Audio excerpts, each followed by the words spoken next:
Que queres unha actividade divertida na que os nenos practiquen a lectura e aínda enriba aprendan léxico en galego dese do que normalmente temos castelanizado? Estás no sitio axeitado.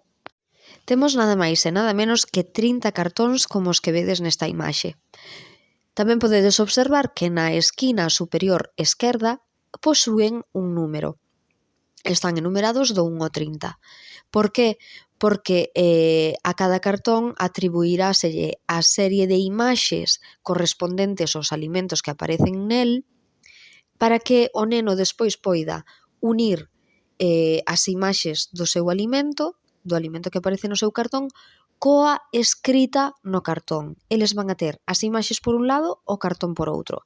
Cada vez que o profesor diga un alimento, van a ter que comprobar que ese alimento estea entre as súas imaxes e, de ser así, van a ter que situar a imaxe do alimento mencionado en riba do nome do alimento. Polo tanto, estamos practicando léxico, pero tamén lectura. Se esta temática che interesa, non esquezas clicar na campa de abaixo para seguir e obter toda a información actualizada das nosas actividades nas redes.